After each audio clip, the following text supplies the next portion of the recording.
What's going on, everybody? Welcome back to the channel. In this video, we're going to go over some huge Apple news that came out with a lawsuit over the week. And we're also going to talk about the news that come out with Lucid about them getting their first buy rating. But first, before we hop into that, we ask you guys to hit that sub button. It's the best way to support the channel and it keeps you guys up to date on all things stock market news.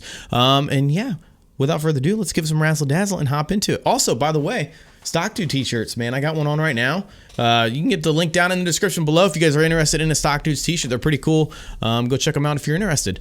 So let's go ahead and start off with the Apple news because this is a pretty big deal. For those that don't know, on Friday, Apple settled the lawsuit against Epic Games, which caused the stock to drop about 2% on the day, basically because Apple pulled Epic's Fortnite game. For those that don't know, Fortnite's a big, massive game right now. They pulled it from their market, the App Store. So basically, Epic Games plans to, they tried to implement their own in-app purchase button that would send their consumers over to Epic's website to purchase in-app skins and in-app items for the players to use in the game, and that would bypass Apple's commission fee of 30%. Well, Apple didn't like that, and then so Apple removed Fortnite from the App Store and restricted Epic from their iOS developer account. And so Epic was like, no, that ain't going to happen. That's not going to fly with us. So we're going to take them to court. And that's exactly what happened. They took Apple to court, and that final ruling came out on Friday. And Apple won 9 out of the 10 counts. But the one that they lost was the big one. And that's what caused the stock to drop 2%. And that was basically saying that Apple cannot prevent developers from sending their own customers to their own websites to purchase in-app items, which I think this is a huge thing for a lot of developers in the world, because now they're going to be able to potentially bypass Apple's 30% commission rate for in-app purchases. And they Apple charge made the a same huge killing on that. Yeah, they can charge the same price, and more profits go to them instead of Apple for, literally doing nothing besides hosting it. They're not putting any work into it. So yeah, and last year, I can't remember the number off my head, but it was tens of billions of dollars that they made last year from in-app purchases from their app store. So it's gonna hurt Apple, that's for sure. But yeah.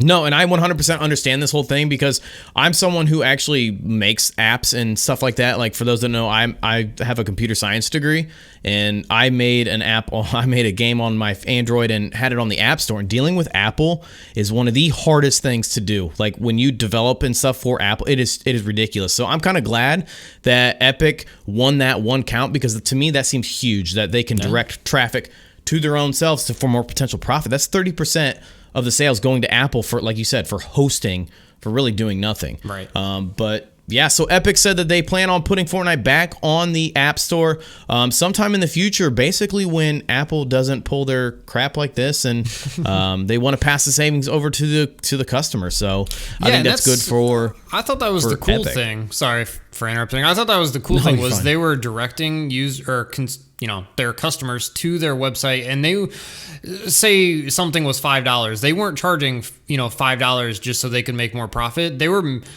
giving them like a 20% discount. So I thought that was pretty cool. They just wanted to kind of say screw you, Apple. I don't blame them. It's pretty awesome. Right. So that sent the stock down about 2% on Friday. So let's go ahead and look at the stock, show you guys what's going on with it, and we'll talk about it. So again, it sent it down on Friday, and the thing I'm watching with Apple now is they have their Apple event coming up here on Tuesday, September 14th, which is potentially huge there. So we could potentially see this thing to do a reversal and go right back up. I think that was just a minor setback for Apple on Friday, but it's crazy to see, because if we look at the last day, the RSI right now on Apple is sitting down 24, just because you can clearly see this huge sell-off right now. And even on the year to date right now, we're sitting at about 47. Over 2 days, it dropped from like 60 to 70 all the way down to 40. So I think this is a potential buy for a lot of people, and I think people are going to end up picking this back up from where it dropped off on Friday. Yeah, I'm for sure watching it. I bought a little bit on Friday after it dropped, and I'm definitely watching it because I'm going to be picking some up. But you can see the last, week or so, it's kind of been moving up. And that's, like you said, because of the Apple event that's coming up. So the iPhone 13 is likely to make its debut on that event that day, the September 14th, which is 1 p.m. Eastern time. So similar to last year's announcement on the iPhone 12, Apple is holding an online only event just because everything's going on in the world. So although the event will be all virtual, we're expecting to see 4 versions of the new phone: the iPhone 13, the 13 mini, which they've been doing the last, I don't know, 1 or 2 releases. They've been doing the mini, just iPhone 13 Pro and iPhone 13 Pro Max. And the iPhone usually releases usually a week and a half after the announcement. So you can kind of expect it to launch. So if they do the launch on Tuesday, you can expect the release date to be sometime in the 3rd week of September, probably around September 24th. So that's why I think it's been kind of trending up, because of, you know, that big day here coming up on Tuesday. But yeah, we'll have to wait and see. Hopefully this news makes it pop back up, because that would be fantastic. Right. Exactly. But the other news that we have for you guys is Lucid. So Lucid got their first buy rating from Citigroup, which is actually a big thing for Lucid, because we all know they've been struggling lately. Since that whole pop that we had earlier this year, they've just been struggling. I mean, it was down to what, like $15 there, or like like 15 bucks, 16 bucks. You know, a week or 2 ago, and then it kind of bought itself back up towards 20.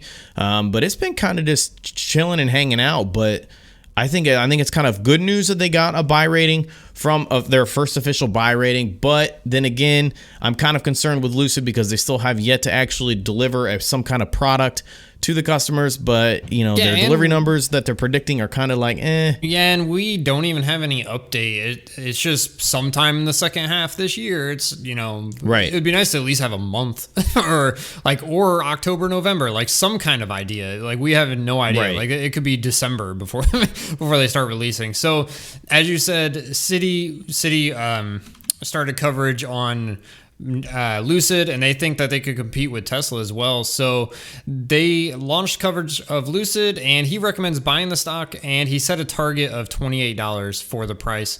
But also the same day, Garrett Nelson at CFRA set Lucid Group's 12 months price target for $25 as well. So that's nothing amazing, but it's also, you know, it's up from where we are now. And right. Nelson also gave some EPS estimates. So for this year, he expects negative 1.65, and then negative 1.10 for 2022, negative 0.7 for 2023, and then negative 0.25 for 2024. So hopefully they can reach profitability before then, but he doesn't think they're going to be able to reach it before 2024 at least. But you know, we'll have to see. It all depends on their deliveries, that's for sure. Yeah, and I'm kind of with them on that. Like, it's all going to be based and depend on their deliveries. But as of right now, it's not looking too hot. I know they said they had pre-orders somewhere around the 11,000, but they really can't predict that right now because of the uncertainty of the auto manufacturing business, and how all the supply and demand right now is all crazy because of all the chip shortages and all the product shortages.